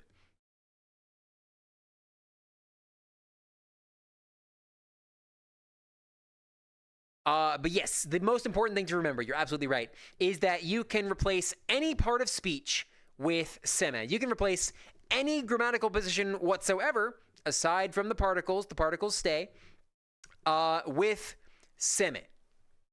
And so more than half of the sentence can be seme. Super, super easy. This sentence doesn't really mean anything. At best, I would say it conveys that the speaker is deeply, deeply confused. But, you know, nice review of everything we've seen so far, and seme is easy. The next two questions are also easy. Clear that. Excuse me. All right. So, the two types of questions remaining are basically the same type of question in secret, but they are yes-no questions. So, let's say we have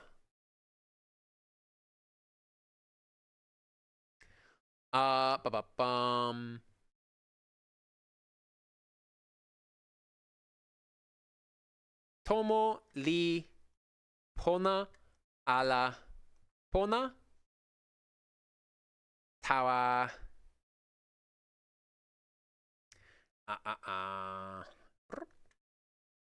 akisi. Tomo li Pona ala Pona tawa akisi. So the first bit of grammar, you see that the verb has Pona and then an ala and then Pona. This second type of question takes the very first word that occurs in the verb and doubles it, then puts ala in the middle. And that's really it. That makes it a yes or no question.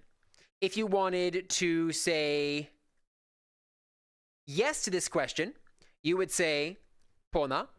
And if you wanted to say no to this question, you would say Pona ala, or just ala. Grammatically, that's really all there is.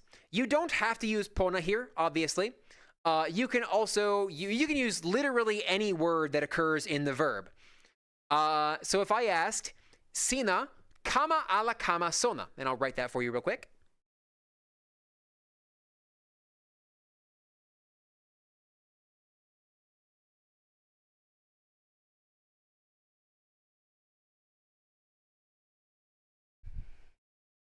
All right, Sina kama ala kama sona. Again, kama is that first word in the verb, and so it gets doubled and ala put between them. Exact same thing going on, and again, it's a yes or no question, so this one is answered with kama for yes and kama ala for no, or just ala for no. And for what it's worth, you can also just restate the part of the sentence, or restate part or all of the sentence. So, Sina kama ala kama sona. Mi kama ala sona. That translation, by the way, the question is, Sina kama ala kama sona. Are you learning? Like, are you beginning to know? And I responded, Mi kama ala sona. That is, I don't learn. I don't understand. I know nothing. Not literally, I know nothing. I'm being goofy. But backing up to the prior sentence, Tomo li Pona ala Pona tawa akisi. Tomo, home or building. Pona ala Pona, that's our yes or no question. It's asking about whether something is good, because of course, Pona. Tawa akisi. Tawa is our preposition. Akisi is the object of that preposition. And akasi, of course, is reptile or amphibian. So all together, is the habitat good for the lizard? Pona. Only pona tawa akasi. All right. That's the second format of question. And the third and final format of question, and the last subject I will be covering in this grammar lesson, so clear that, is almost the same thing as the one we just covered. It's not just doubling the first word of the verb, but it is asking the same type of question. Let me make a fairly complicated sentence, though, because I want to make it fun.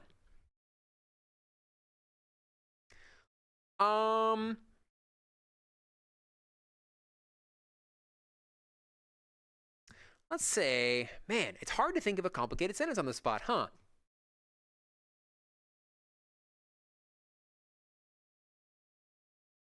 Kulupu li tawa ma. Actually, let me back up. I've got a fun one. Tawa tenpo kama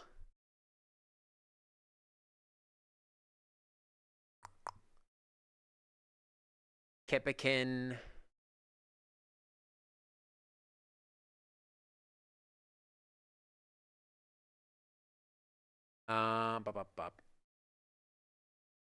wawa mute, and then anu seme. Ooh, I had a question I'll answer real quick. Can yes or no questions be answered by lon instead of repeating the verb? No, and I'll borrow the example of a friend. Lon is like saying true as an interjection. It's like if somebody says ni liwawa, this is very cool, this is amazing, and I can then go lon, like true. If you answer lon to a yes or no question, it's like somebody asking, hey, can you take out the dog? And you go, so true, bestie. So all of that is a long-winded way to say, no, you can't really do that. Like, in the most very weird technical sense, there's a sense in which you could, but, like, it really doesn't work. A lot of people find it confusing. I wouldn't try to use lon to mean yes. Now, that being said, you can't use lon, but you can use ni. Ni is like saying this. It's like emphasizing the thing that is true. It still doesn't make sense in response to the prior form of question. If I say like sina pona ala pona, and you say lon or ni, neither of those makes sense. But if I say sina pona anu seme, you could say ni. It would be a little bit silly. It would be more clear to say pona, but you could say ni. Basically, you're confirming the statement in kind of the same way as repeating it. You haven't heard that, but that's fair. Well, you might have heard it before in this larger example I'm about to give, so let me go ahead and work through this example. Kulupu, so a group. Li tawa, so go to. Tenpo kama, the arriving time, the future. Kepeken wawamute, using a lot of power, a lot of strength, a lot of energy. Anu seme. So anu is kind of a funny one, and you'll maybe find it conspicuously absent from this lesson. As a general statement, it means or, but frankly, a lot of people use it for almost nothing except for this one piece of grammar, where it is used to mark something as a question. So, as I noted, it is still a yes or no question. Same as the one where we were like, pona ala pona, kama ala kama. But the difference is, this one doesn't have its answers built in. Instead, it's kind of like asking about the entire statement, like whether it's true. So, kulupu, the group, li tawa, go to, tenpo kama, the future, kepeken wawamute, using a lot of energy. Did everyone go to the future using a lot of power, a lot of like power from a power, like from a power grid? I don't know. Where do you get a lot of power?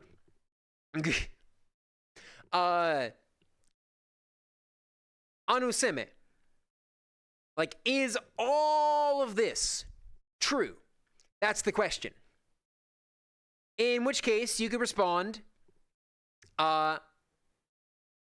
maybe you could respond with an entire sentence, like, nililon. That could work. Lon interjection is still awkward here. You could say ni, as in this. It's a bit of a shorthand for repeating the entire thing. But nothing really stops ni from referring to anything at once.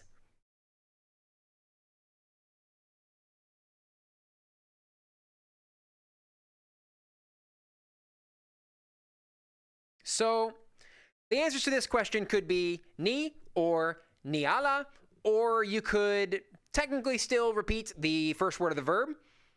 Kulupu li tawa ala tawa tenpo kama kepeken wawamute. You could say tawa and pretend like it was a doubled verb. Means the same thing grammatically. But I will say that anuseme is way more convenient for this purpose.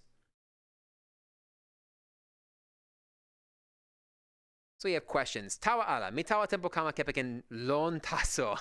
Tempo alela mitawa tempo kama. Nasin wawa. Taso lon li wawa mute anuseme.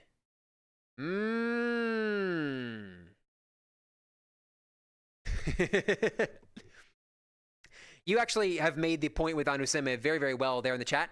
Anuseme is really convenient to tack on to any sentence, no matter how long, no matter how complicated, and it very clearly conveys that you're asking a question about that statement. You're uncertain about that statement.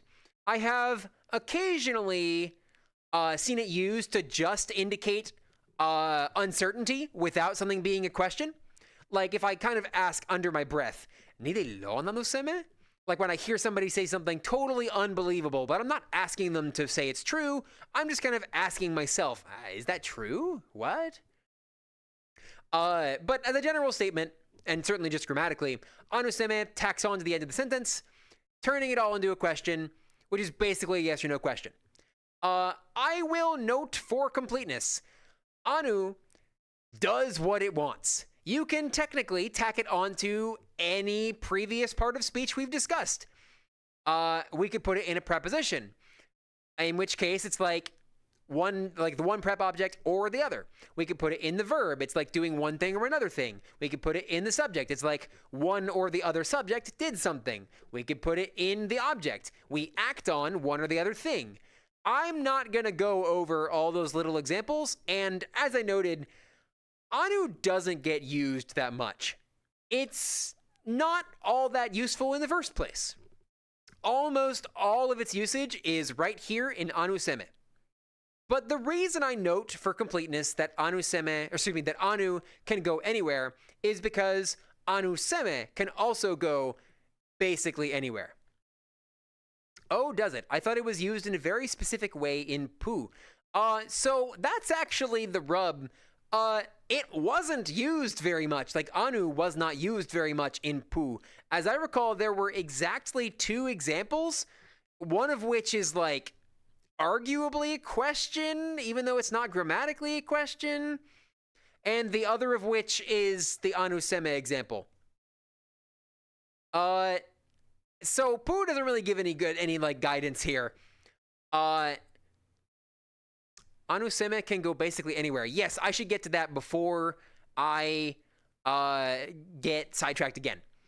So when I say basically anywhere, I mean it still has to be attached to another already existing part of speech, but it technically, like grammatically, can go anywhere. I could put it on the subject here. Kulupu anuseme li tawa tempo kama kepeken wawamute. Or maybe kulupu li tawa tenpo kama anuseme kepeken wawamute. Or, well, really, that's really all the places you can put it in this sentence. But it makes the point.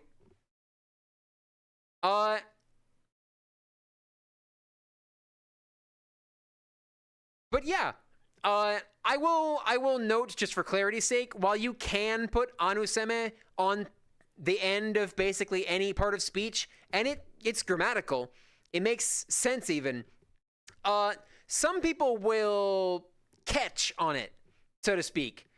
It's like a little bit surprising to hear anuseme not at the end of the sentence. And if you know about ilo muni, here, just for argument's sake, I'll write that out. I made this thing, and I'm very, very proud of it, and I talk about it because I like it. If you look up ilo muni, if you go on ilo muni and you punch in anu and then anuseme as your two search terms, what you will find is, wow, anu is almost entirely in anuseme. And then in the near-ish future, you're going to be able to punch in anu seme and then a $sign. And then once you have that all together, it will show you anuseme specifically at the end of the sentence, where you will learn again. That's almost all of the uses of anuseme. All right. That's the end of my lesson. I am going to stick around for probably a good 10-15 more minutes, and I will answer any questions you'll have. I really, really hope that this was a fun lesson. It was really, really fun for me. I hope the map is helpful to the learners in the crowd, and I hope that you learned something from this. It makes me want to put together a more focused version of this lesson, but I honestly am not sure totally how to do so, because, well, it ended up being this is the entirety of Toki Pona kind of lesson. Which is not the end of the world. But it takes a while to really dig into absolutely everything. It will be a little funny to assemble a video essay titled, like, literally the entirety of Toki Pona. And it is precisely that, explaining everything you possibly could about every little detail. I don't think such a resource would be the most useful thing in the world. You really need to focus it down to make it truly useful. But, you know. Thank you all so much. I really appreciate it. It is super, super fun to do this. I really, really want to be able to do more of these. Ooh, yes. Sina Pona tawa me. That's totally right. It's all good. It's a learning process. Were there any questions in the crowd?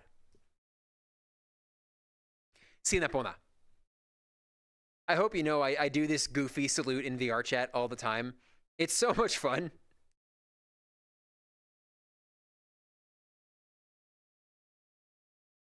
But yeah, if there are any questions, I will take those. If there are not questions in a minute or so, I'm going to go ahead and hop out.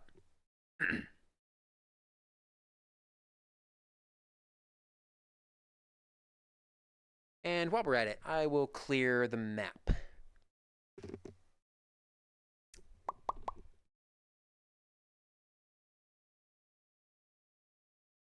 Can't wait for the Toki Pona college class. Can you use anu outside of anuseme? Yes, you absolutely can. It means or. So remember how if you use the same particle twice, it means and. So like yan li pali li lape, that is a person works and sleeps. You could instead say yan li pali anu lape, a person works or sleeps. One of the things is true, and you're not really stating which. It's not a question, mind you. It's just a statement. It's just an ambiguous statement. Well, ambiguous in the semantic sense, like what meaning it has. Ona li pali anu lape, with a question mark after lape. So that's generally not considered to be a question. The three question formats I covered before, where you put seme somewhere, where you double the first word of the verb and put ala between them, or where you put anuseme at the end of the sentence, those are the only grammatical sentences in Toki Pona. There's some discussion out there about whether anu on its own can indicate a question, but most people would say no. You have to use the grammar to indicate when something is a question, and if you don't do that, anu alone doesn't do that, then it's not a question. Let's see. Sina yo esoweli anu kasi. So here's a trick to get at those cases where you want to provide multiple choices. You would just put the first phrase, anu, the second phrase, and then anu seme. Works the exact same way, gets around the issue of it grammatically being a question.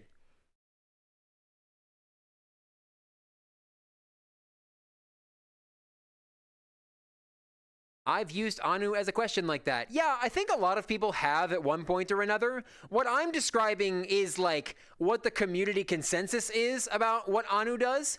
And so like there are a lot of people out there who do use anu as a question, and you'll probably run into it once in a while. But frankly, I would say 1, all of the other question formats are more common. 2, all of the other question formats are more clear. And 3, fun fact, I can't hold up 3 fingers. I have to hold up 2, 1, or 0. 3, the community consensus is more closer to anu can't ask a question. It's only able to make statements. In person with intonation and everything, using anu as a question is pretty clear. Yes, but that isn't the same thing as the community being in broad agreement that it is a question, a way to ask a question. Like, again, people do it, but it's generally recommended against. Now, that all being said, ultimately, you're using the words in Toki Pona. You're pretty much following the grammar. I'm probably going to understand you. That's also different from what is technically correct, right? Whether I understand you. So, like, I'm telling you, yeah, it's not really a way to form a question, but I'm also telling you, it's fine. It's not a big deal. Like, do whatever works for you. Let's see. Does bunch of grapes... Is it better to call a bunch of grapes a kili kulupu instead of a kulupu kili? That's actually an interesting question. It depends on what's important to you about describing the bunch of grapes. Excuse me. So, if you're describing the grapes like in the abstract, and you want to say it is a fruit that is often seen in bunches, then kili kulupu is great. If you want to describe like a bunch of fruit, and it's specifically a bunched fruit that's like present with you, kulupu kili works for that. Because you're talking about the fact that it's a bunch of little fruits instead of it being a fruit that is described by being a bunch. Grapes are like a group fruit. Yes, exactly. That's a way better way to put it than what I said. Whenever I hear anu used in a question, it takes me a second to process it. Yeah, I feel that same way. Whenever I hear anu and there's no anu seme in the statement, it does give me pause. Every time. That isn't to say it's wrong, because ultimately I do understand it. It's just not what the community consensus is around what to do, and it does confuse me momentarily. Can you use sama like ala except for it being true? No, you cannot. Honestly, I would recommend ni for this purpose if you really, really want a blanket way to say yes most of the time. Ni is much closer to what you're looking for than either sama or lon. So no, you can't use sama, but let me translate it into English just to try and get that point across. Somebody asks, same example as before. Somebody asks, hey, can you take the dog out? Same, bro. Like, it doesn't track. It's not an answer to the question. Like, in Toki Pona, we would say, Sina kenalaken pana e solit. Actually, not kenalaken. Really, you could just say oh. It could be kenalaken. Sina kenalaken pana e soali tawa makasi. Can you bring the animal to the forest? If I say sama to that, it doesn't. It's not an answer to the question. It doesn't make sense. I'm not sure how better to get it across. Really, the big thing is the whole. Let's see. Sina ken ala ken pana e soeli tawa ma kasi. Sina ken ala ken pana e soeli tawa ma kasi. Are you able to bring the dog to the forest? Or to the garden or whatever, outside, basically. If I answer sama to this, man, it's just so hard to explain why this is wrong, because like I have this intuitive sense that it's like, it's not correct. You can't do this. But I can't think of the explanation. It just... The answers to the question are ken or ken ala. Sama is not one of the answers to the question. For the same reason that lon isn't an answer to the question. Now, if this were anu seme instead, sina ken pana e soali tao makasi anu seme. Actually, I wouldn't ask that question. Well, I guess you could. Sina ken pana e soali tao makasi anu seme. Are you able to bring the dog outside or what? Let's see. There's more comments. Sorry I missed most of the lesson. I had to do school stuff. That is okay. The lesson will still remain on YouTube in the live stream section, so you can check it out still. Hopefully, it is not too meandering. I hope it is actually useful for people who cannot actively ask me questions. Let's see. To negate the verb, you use ala. Can you say the verb is true with sama? Oh, you're meaning to use sama as a modifier here. So, can sama? Is that the question? The answer is still no, because sama is not the opposite of ala. It's not like the yes to Allah's no, the same way that lon isn't the yes to Allah's no. Sama means same or similar to. It doesn't really have anything to do with answering this question. I'm sorry that that answer is not more satisfying. Sama just... It just means same. Same. English is the exact same. Yeah, if you translate it into English, I think it's very clear what's going on. And English doesn't accept same as an answer either. It doesn't make any sense in English. Sama just means same, so no, yep. It was really, really useful, actually. Yeah! Love to hear that. That's awesome.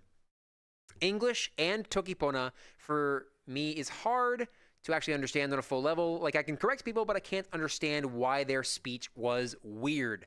Yeah, I have that trouble with English. With Toki Pona, I definitely have much less of that problem, but that's mostly because I've spent so long very actively and intentionally teaching Toki Pona, right? Like, if I weren't always teaching Toki Pona, I would definitely have more trouble. Like, I'd have an intuitive sense of what was going on, but I wouldn't necessarily have, like, the grammar and semantics sense of what's going on, all the specifics. All right, I have been here for 2.5 hours. That is quite surprising to me, wow. Were there any more questions? If so, I would love to take 1 or 2 more. If not, I will be signing out. Mi lukinala e lipusoya, lipusona ano seme, lipirin taso e ona. Sona. Nirinasin. Sinapili ni sona. Niritan ni. Sinapilin e toki pona. Samayantela koman.